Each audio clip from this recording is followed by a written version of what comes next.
There is a nightmare more terrifying than any other. A nightmare that has haunted thousands of people all over the world. It felt as if there was a male presence there who was evil. I can remember seeing this figure in the doorway. I just knew it was female. A presence comes into the room, paralyzes its victim, then leaps on their body and assaults them. It hits me so hard at times where it knocks me off my mattress. She's choking me so hard that I think that my voice box is going to collapse. Sometimes it's a shadowy figure, sometimes an old hag, sometimes a demon. But whatever shape it takes, the entity, as it is often called, has concrete effects, leaving its victims battered and exhausted, their lives in pieces. Sufferers are sure that when they see it, they are awake, and it is real.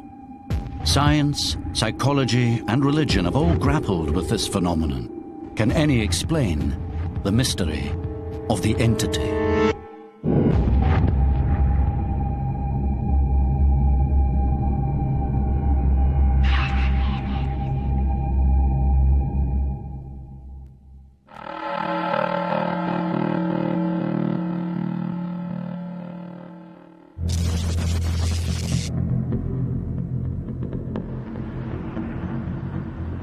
One woman has been suffering from entity attacks for most of her life.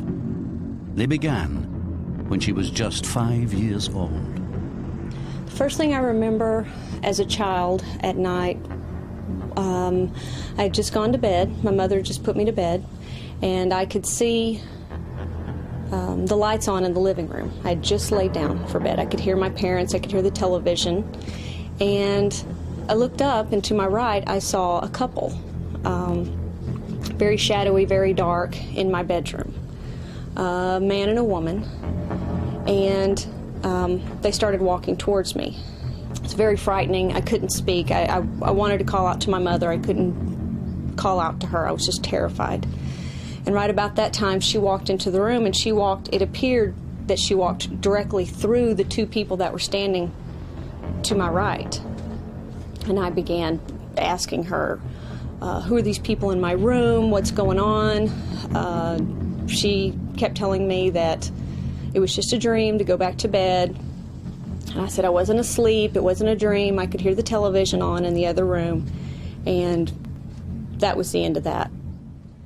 But as Jamie got older, the entities that stalked her became more vivid and more violent, making her increasingly terrified to go to bed.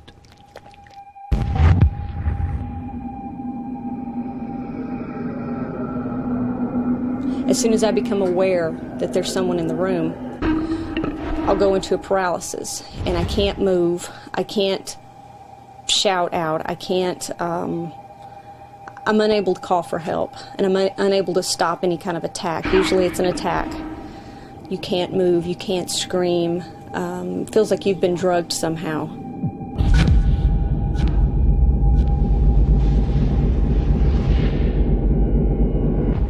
The Shadow Man, and this is just a recent label that I've put on this character.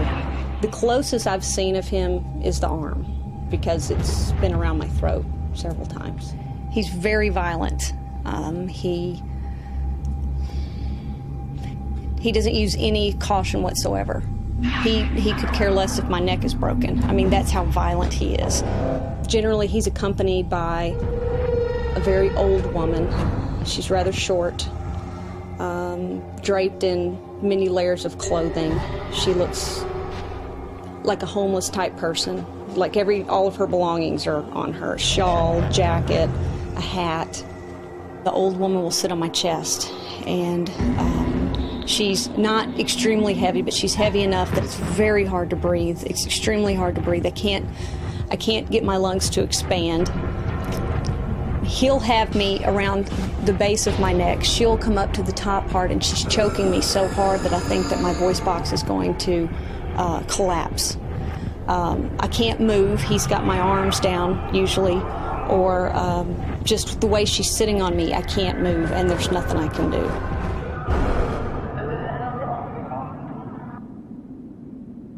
What makes these attacks even more frightening is that Jamie is convinced she is awake. The fear is extremely real.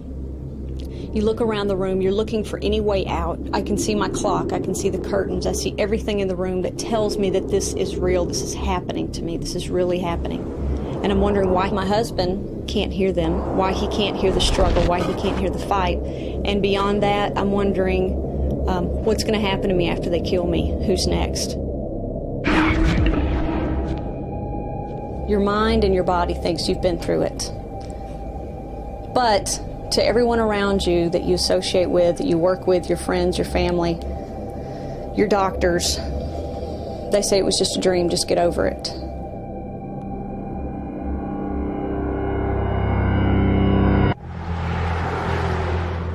For years, Jamie thought she was alone and feared she was mad or delusional.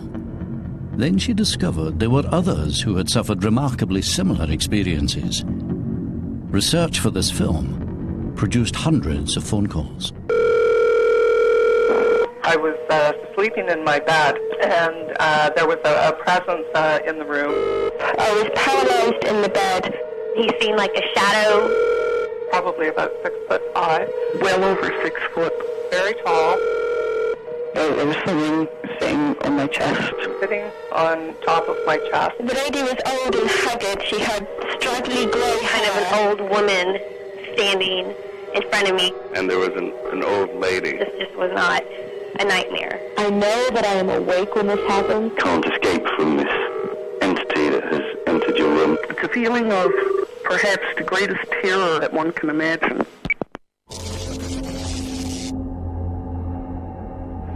There was a presence in the room. I thought I could see an entity, black figure.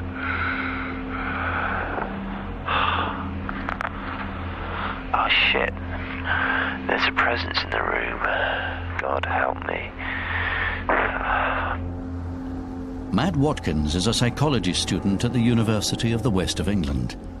Like others, he has experienced entity attacks for most of his life. Unlike others, he often recorded the events as they occurred. Friday the 26th,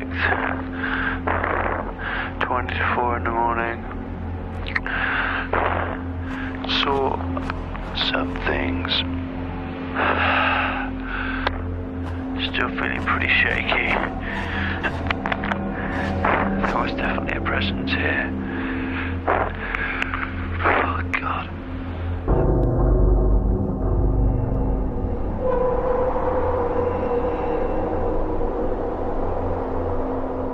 I can remember seeing this figure in the doorway.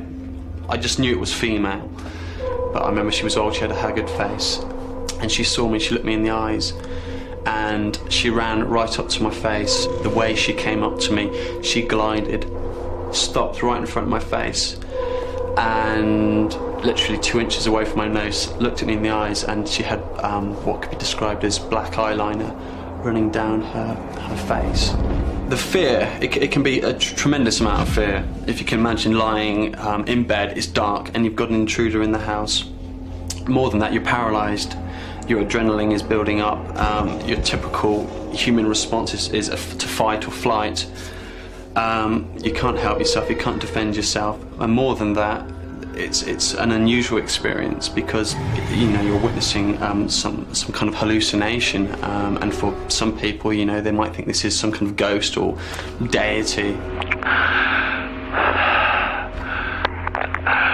Last words were, in my mind, get a grip. It's just the floorboards creaking. Go to sleep, there's nothing to worry about. It's made me question the nature of reality. It's made me look into many different areas. It's made me look into psychiatry, parapsychology, transpersonal psychology, all these different areas. I realised there could be other explanations for this, and then I started looking into it a bit more. Matt was terrified by his visions, but he was also intrigued. He decided to make the entity the focus of his degree. Searching through ancient texts, he was surprised to find evidence of the entity experience dating back over 2,000 years. When doomed to death, I will attend you as a nocturnal fury. I will attack your faces, and brooding upon your restless breasts, I will deprive you of repose. frozen by terror. It wasn't just literature. Many artists had also depicted the entity. In the Middle Ages, it was often represented as a horned beast that preyed on sleeping women and was sometimes thought to rape them. Later paintings saw it as a heavy demon-like creature sitting on the chests of its paralyzed victim. Why were there so many depictions of the entity experience, and why were they so similar? There may be one explanation.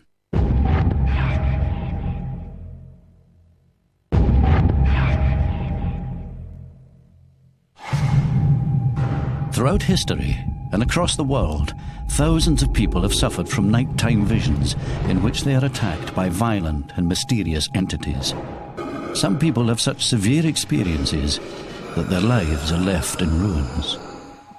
Every time something happens like this, I don't really repeat a lot of it, and I try to forget it, and I'm having a very hard time describing how intense it is. The fear is intense. I've woken up with cuts on my hands from my fingernails, clenching my fist. I cracked teeth during my sleep just from the intensity of everything, clenching my jaws. I did think a few times about taking my own life. You just don't see any out to it. What happens is when you get to the point where you're so tired, you're just so tired, and you're so tired of fighting, and every night you know when you go to bed it's going to be another fight, a struggle. You become afraid to fall asleep. For some of these entity attacks, science may provide one explanation. When we are dreaming, a mechanism in the brain paralyzes us to prevent us acting out our dreams. Some people get trapped in a state between wakefulness and dreaming called sleep paralysis. Dr. Al Shane has studied over 9,000 cases and believes that it may have been experienced in mild form by up to 30% of the world's population. Sleep paralysis, as I view it, is a type of dream, a waking dream, or perhaps more accurately, a waking nightmare. Imagine, if you will, there are two mechanisms deep in the brainstem of the brain. And one of these mechanisms we'll call the wake-up mechanism, and the other one we'll call the dream-on mechanism. And they're linked to one another. In particular, the wake-up mechanism inhibits the dream mechanism. So when this one is turned on, you're awake, alert, conscious of your surroundings, able to respond to your surroundings. Imagine that as your wake-up system turns down, if there's a problem with particular neurotransmitters, it may not be inhibiting the other system. So this one may turn on before this one turns off. So you have two systems on now. So you're awake and you're dreaming. If sleep paralysis might help us understand why these visions seem so real, can it also help explain the shared scenario experienced in the attacks? A way in which the hallucination might build might be from the case in which you imagine that there's something on your chest. Perhaps it's simply the fact that you can't take a deep breath because you are paralyzed after all. One interpretation is that because there's something on your chest preventing you from taking a deep breath. If you've also had a visual hallucination, it's easy now to conclude that whatever that thing was, that is now what is on your chest. Initially, often it's simply a feeling that there's something there. And you are searching for it. If your eyes are closed, you feel that if you just open your eyes, it would be there. If your eyes are open, it may be just out of sight. Perhaps you will see it. Perhaps you will now start to see some form, some vague shape. Maybe you'll hear something, footsteps, movement in the room. You may actually feel something touching you. And you can see as each of these things happen, the hallucination gets fleshed out so that this vague sense of a presence can become a concrete entity in the room. The condition of sleep paralysis might go some way towards explaining why some people are visited by entities, but there are other attacks which reportedly go much further.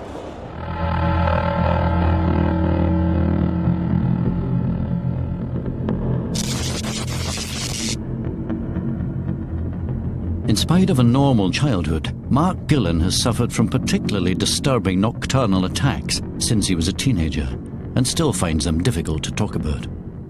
I was only about 17 when this first happened to me.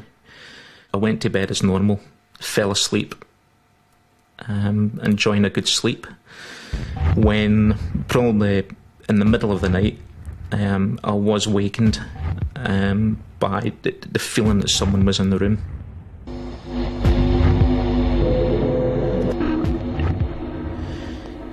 I couldn't explain who it was. I didn't know who it was.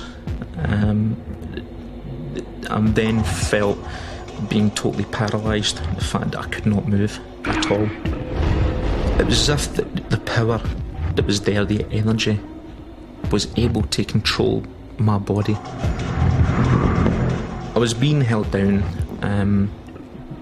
from the back. I could feel his hands on me. I could feel that it was a man. I could feel the size of him. I knew that the size of the person that was there. It was a fully grown man. What happened next was a sexual act. As if I could feel him pushing himself on top of me.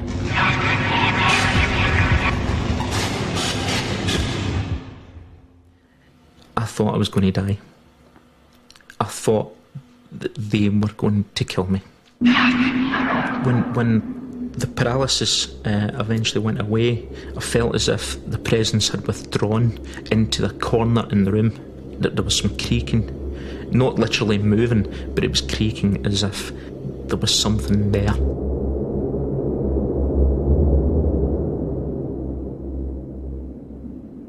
Mark's alleged ordeals have been so severe that they've caused a strain in his relationship with his fiancée.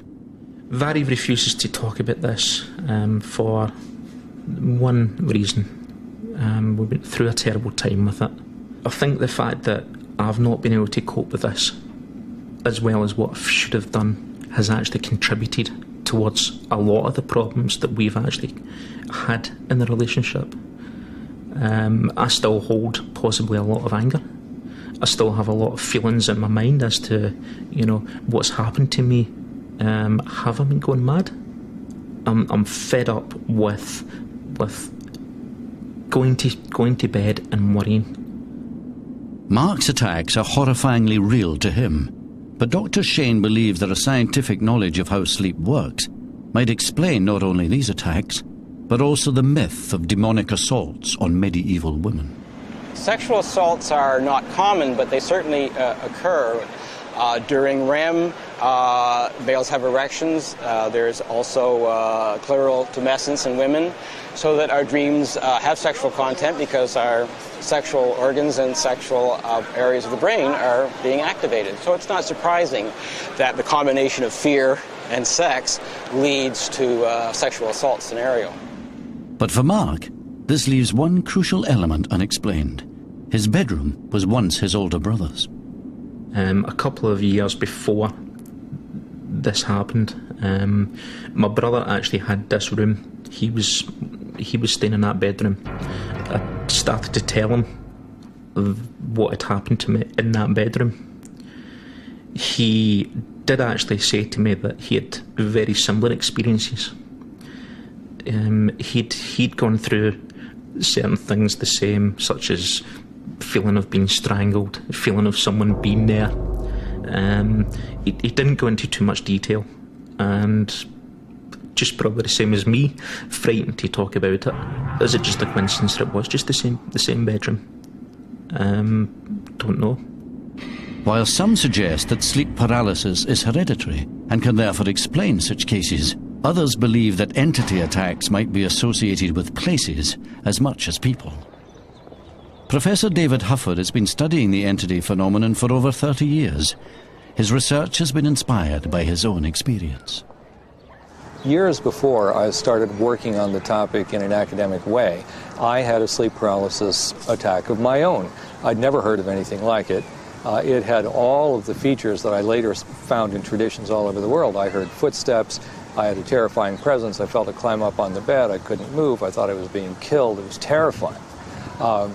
I never told anybody about it for the obvious reasons. Most people in our society don't. I didn't want anyone to think I was crazy. And then years later, when I got to Newfoundland and came across the old hag experience, I didn't even know at the time that it was sleep paralysis yet.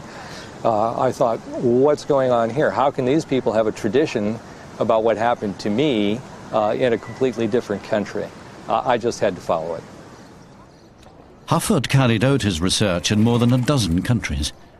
He felt that while sleep paralysis might account for people who felt pressure on the chest, it could not account for those who felt it on other parts of their body.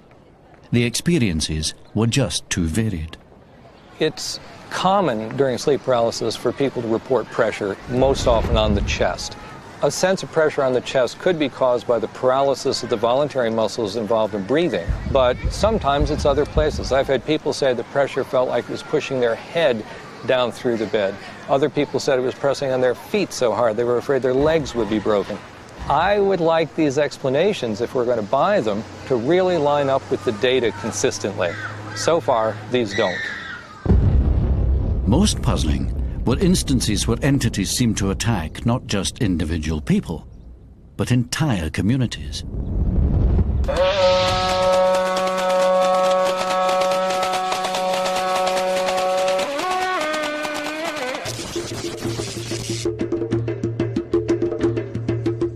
Villagers on the isolated island of Pemba, off the east coast of Africa, claim that they have been plagued by an entity for more than a decade.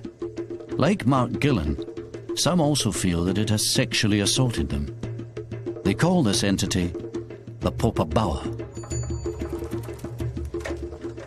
Na hawa huwa sinamnamu, maana tuseme ili shetani anatuseme ili popo. Yua mwanamke na kwa wanaume wapo, wanawake wapo. Upo. Yani kama kijivuli kilivyo, basi na hicho ndio ninavyotembea. Yani kijivuli tu, yani ni kama kijivuli, lakini unahisi ni kijivuli cha kutisha. Si kijivuli kama chako wewe hichi. Ni mfano tu, lakini ni kijivuli yani cha kutisha.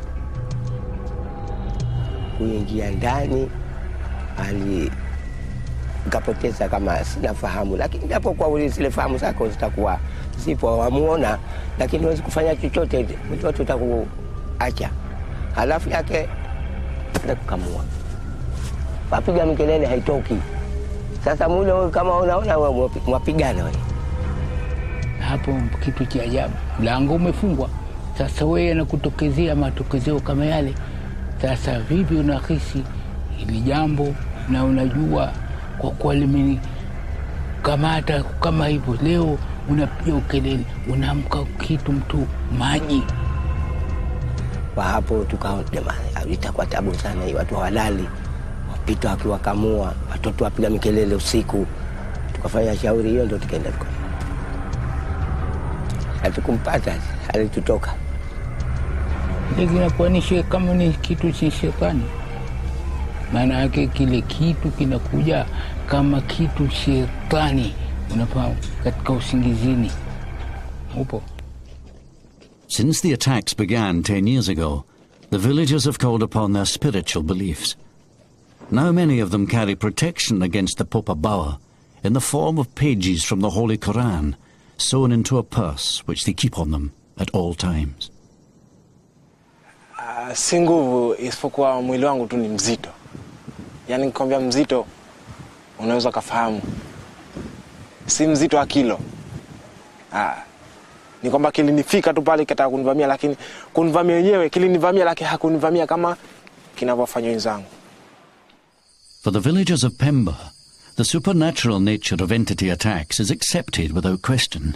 Only 200 years ago, Western cultures would have taken the same stance.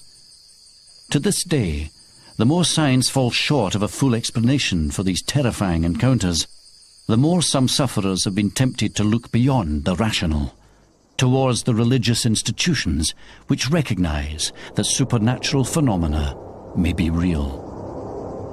I personally witnessed some of the things that Ted was encountering.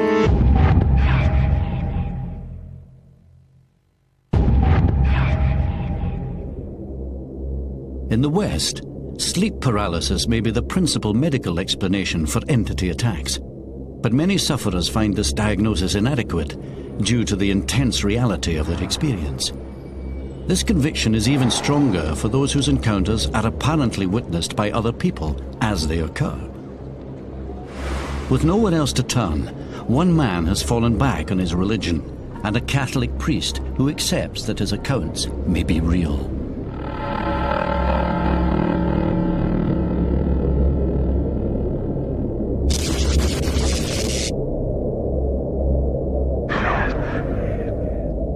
I've been hit by like an unseen force. It hits my chest. It penetrates right through my head, through my body, through my chest, yanking my legs. It hits me so hard at times where it knocks me off my mattress. Sometimes I'll wake up after getting assaulted or after getting paralyzed, and I'll see a stream of black or white smoke just kind of streaming out of my bed, my pillow next to my face, or just floating in midair. Ted Philippone lives in Greenwich Village in New York. He claims that he's been suffering from entity attacks on a nightly basis since he was a child. They are so severe, he can no longer hold down a regular job.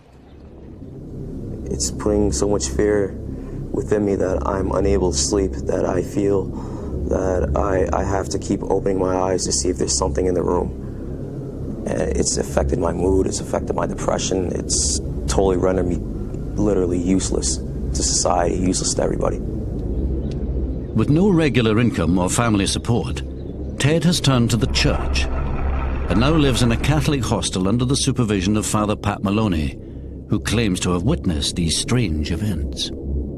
There's one particular time he seemed to be very upset, not so much agitated, but almost fearful. And he said, "Look, it's at me again, it's bothering me." I said, "What is bothering you?" He said, "You don't believe me." I said, "Of course I believe you, son." So I laid in the corner about a foot away from him, got just that little bit closer, and I felt an immediate type of a vibration, a physical presence of some kind. And yet I did not feel that whatever was bothering or obsessing Ted was malevolent. It was as if he were attracting some force, something outside of our dimension. Father Pat is not the only one to have observed the phenomenon that has surrounded Ted. His girlfriend of 5 years also claims to have seen these entity encounters. We were just sitting on the couch watching TV and I guess facing the bathroom door, and the door was open, the bathroom door was open, and I saw some type of grayish silhouette walking out of the bathroom. You couldn't really define the shape if it was male or female. It was just some type of silhouette, very tall, and it was just cloudish, grayish, and it was walking towards Ted's bedroom. Then he said to me, "Did you see that?" So I was like, "What are you talking about?" He's like, "Did you see that thing coming out of the bathroom?" So I was like, okay, I must not be going crazy. So that's the first time I ever saw something like that with Ted. Although one of Ted's doctors believes he is suffering from sleep paralysis, aggravated by a traumatic upbringing, the fact that his encounters have been witnessed makes them more difficult to explain. In a way, every case is sort of remarkable and very highly strange. The ones, though, that really just amaze me are the ones where more than one person is involved, where one person is having the sleep paralysis and hearing something or seeing something, and somebody else in the house hears or sees the same thing at the same time, even though they're not having sleep paralysis. Why, how do you account for that? I'm baffled by a good reductive explanation for that. He's seen the best psychiatrists. He's been through medical doctors. We've tried everything. I've tried praying with him. I've tried all the things I know how. And I am still convinced there is something there. While academics find Ted's experiences baffling, age-old religious traditions are less surprised. In fact, they suggest such experiences occur regularly and are even treatable. Lou Gentili is a demonologist and a devout Roman Catholic. He claims that he has often helped people in Ted's situation. We've arranged for him to come to New York to see what his methods might reveal. Demonology is the study of fallen angels. It's the study of things that are evil, whether it be religion whether it be demons, devils, things of that nature. I come across cases that are malevolent, evil, demonic, or diabolical on a monthly basis. Out of a month, I may get 5 or 6 cases, that are truly have activity that are evil. Lou and his assistant go to the hostel and meet Ted for the first time. They will interview him extensively to try and determine whether his attacks are psychological or supernatural. What I'm going to do is I'm going to ask you some questions. Some of them are going to be maybe a little bit personal, but it's all going to be to help you, okay? I'm not here to harm you. I'm not here to exploit you or anything else like that. I'm here to find out what's going on. I would give anything for all these experiences that I'm going through to totally come to an end, to totally stop. Are you currently using any illegal drugs? No. All right. Have you ever taken hallucinogens? Nope. This means acid, anything like that? Nope. Have you ever submitted to a sleep study? Nope. Have you been diagnosed as having any psychological ailments, narcolepsy, Tourette syndrome, dissociative personality disorder? Nope. Nothing like that? Okay. Are you willing to get help if it turns out that what is happening to you is purely psychological? Yeah. After 2 hours of questioning, Lou decides that Ted's case warrants further investigation. So what I'm going to do is I'm going to remotely be watching him from another location, actually right above him. And I'm going to set up a laptop with a video camera feed that's going to be showing me video of what's going on and also audio of what's going on. And if anything does happen in here, I'll be here in the room within a matter of seconds. Right now we're directly above Ted, and we're monitoring him. All of our equipment is set up, and we're waiting to see if anything happens, if any movement, any kind of globules appear, okay, which are balls of light. See what happens now that we're all set up.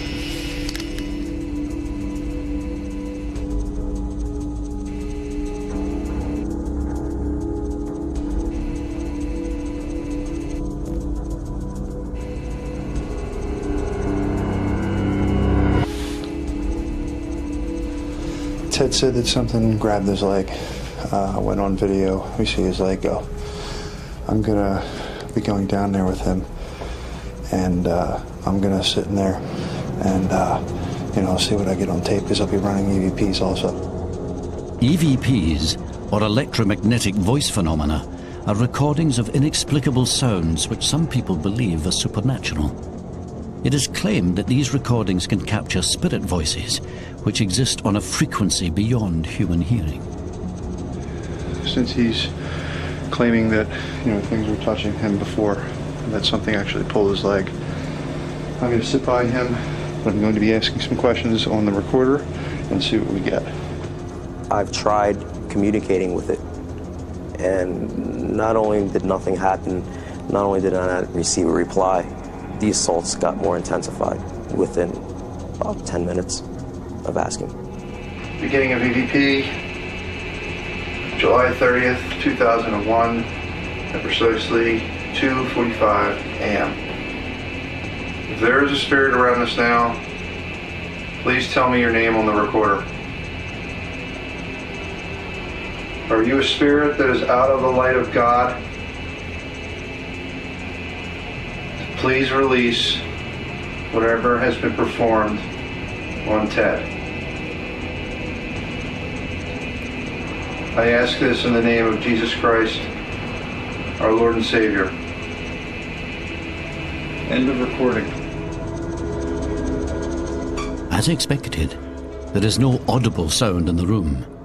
But when the scene is played back from the point of view of the recorder, an apparently different picture emerges.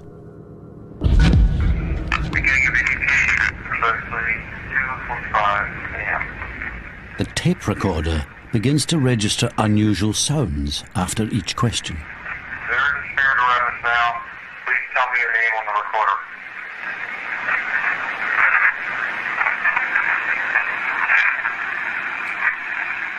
Are you a spirit that is out of the light of God?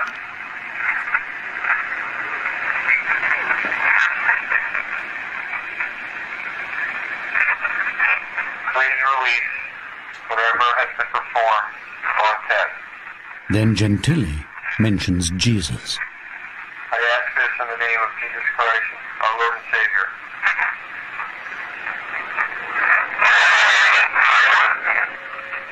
The sound that you just heard in some people's minds could be portrayed as static discharge, which to me is ridiculous, because I've heard the things scream blasphemies, okay, in people's houses, and include the client's name, people's names, people who aren't even a part of the case. What you heard it's as real as it gets. After hearing the sounds on this recording, we decided to have the tape analysed by forensic experts. They suggested that the only way similar sounds could be created would be from rubbing the microphone or through a remote receiver, neither of which were apparent during Lou's investigation. At the end of the night, Lou gives Ted his opinion. You know, what we talked about before, about the faith and things like that, I think what's happening here is this thing is driving you the way you are becoming because of the way that your faith is, and you need to reaffirm your faith. And all these are scare tactics, that's it. They're going to try and scare you. They're going to poke you, they're going to prod you, they're going to hit you, things like that, but they're not going to get completely violent, because somewhere in your heart you do have faith. You just haven't brought it completely out yet. So if I lose total faith, it's going to get more violent? Yes. All I want is just to sleep peacefully without always sleeping with one eye open, looking at the corner of my eye, opening, closing, just to see if there's an entity in the room. I question myself, why is this happening? Why can't I just stop? It seems to me that he has a supernatural, preternatural, and a psychological problem. As far as the spiritual side of things, we're going to try and get him back into his faith. The idea that Ted is being harassed by an evil spirit may sound bizarre, especially in a world which prioritizes scientific proof. But there is one case of nocturnal assault that goes way beyond even the most extreme entity visitations. For one man believes that the entity is not attacking him from the outside, but from within.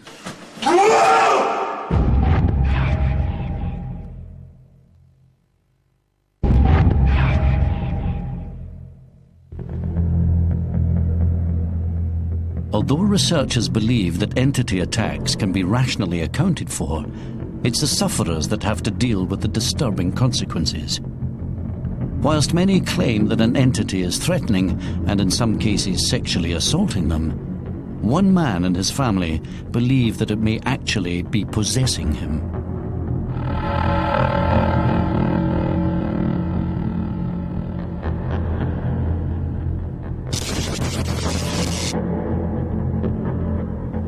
I think he's possessed because when he's awake, he's not violent, and he just don't look like himself when he's having a night terror. He don't sound like himself. He has a terrifying holler. His eyes are glazy looking. They just don't look like him.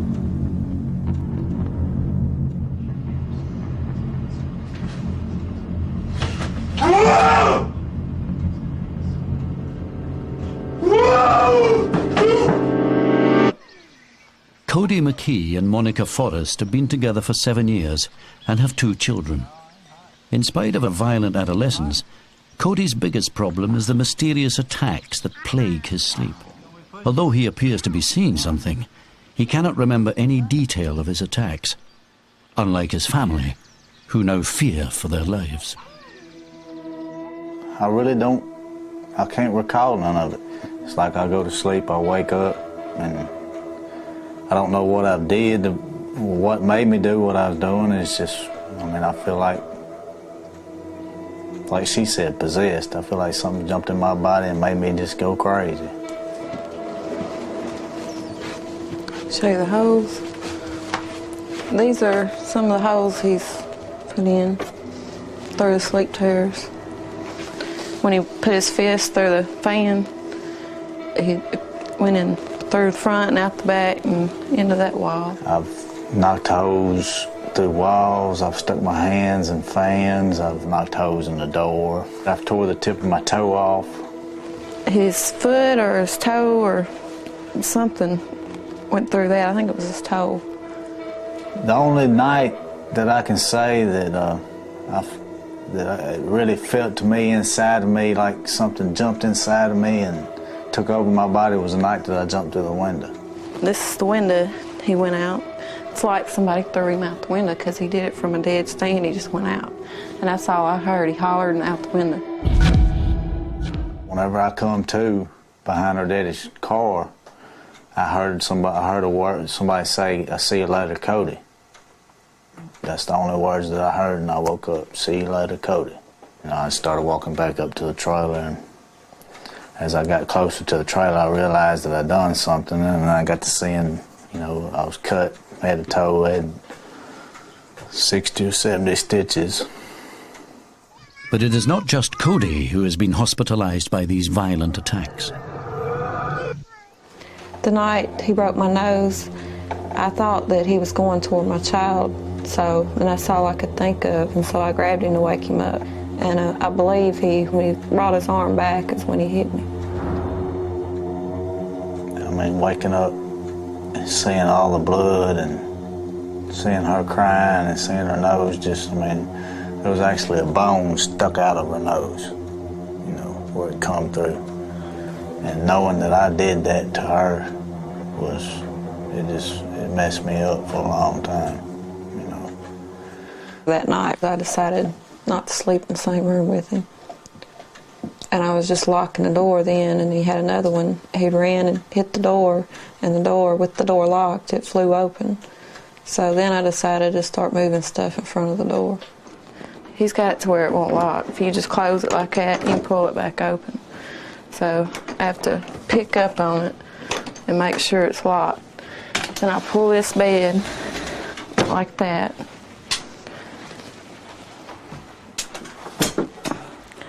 Then I pull this up against it like that. That way he can't come in. Yet he hasn't been able to. When he hits the door now, it'll crack like that much. As far as he can get it.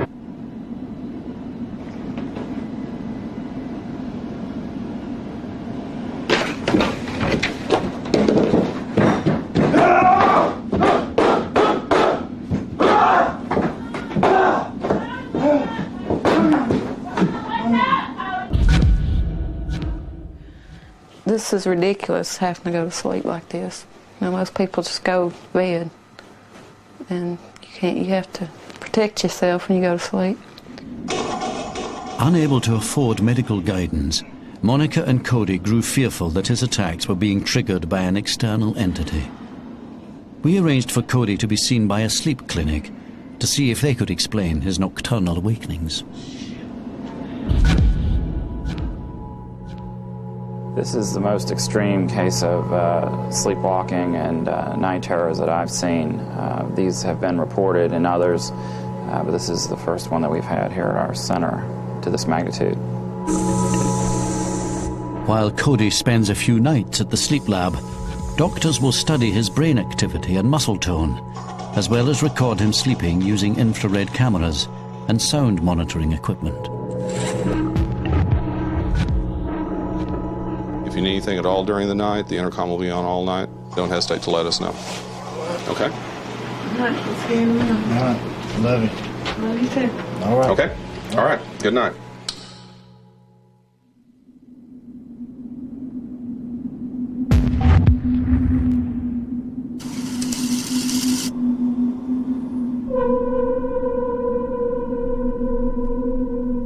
During the first night of monitoring, Cody appears to wake up, terrified. The EEG machine shows that he is still in deep sleep and not dreaming. If Cody isn't dreaming, what could be provoking him in such a way?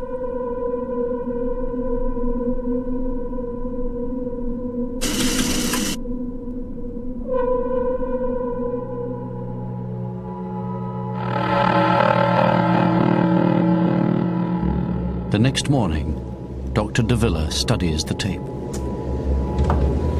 You had an awakening there out of deep sleep, but your eyeballs were moving and you looked pretty scared there. Do you remember anything like that? No, I don't ever remember nothing. You don't remember being in a nightmare or having a dream or on that particular night? Mm-hmm. And Monica, have you seen him show those eye movements in the past, or has he opened his eyes? No, I usually don't wake up till he hollers. Okay. It looks wicked to see my eyes open like that. I mean, it just don't look like me, really.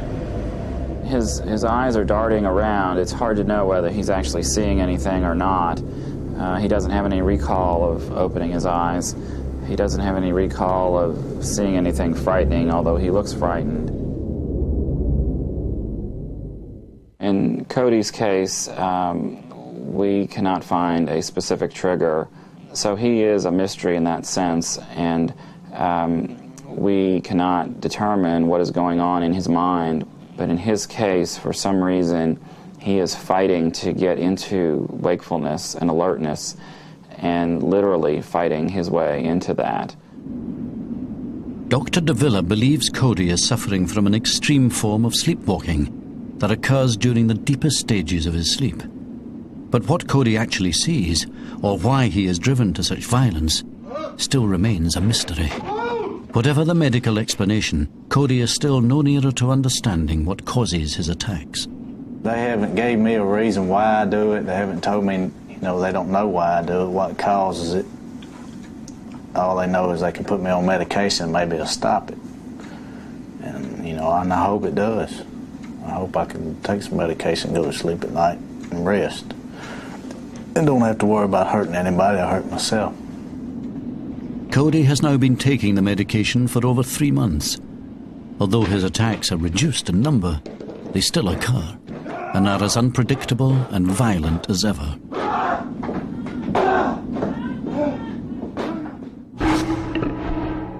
For many who suffer from nocturnal assaults, their testimony is evidence of an experience that is still not fully understood. I've seen lots of different explanations offered as the scientific explanation of this. In general, and in fact all of them that I know of, do not fit the data of the experience well. Now maybe someday people will be able to get to the point where they really do fit well, but I do think that it's not fair to people's experience and people's understanding of this sort of thing to take a loose, sloppy, hypothetical, scientific explanation and figure, well, at least it's scientific, we ought to accept it. No, that's not right. It ought to really account for what needs to be accounted for. None of them do yet. Good luck, everybody. Keep working on it, but let's not claim that it's been done. Whether or not science will one day offer a full explanation for these nocturnal attacks is unclear. What is clear is that those who suffer will continue to live in fear of what lurks on the other side of sleep.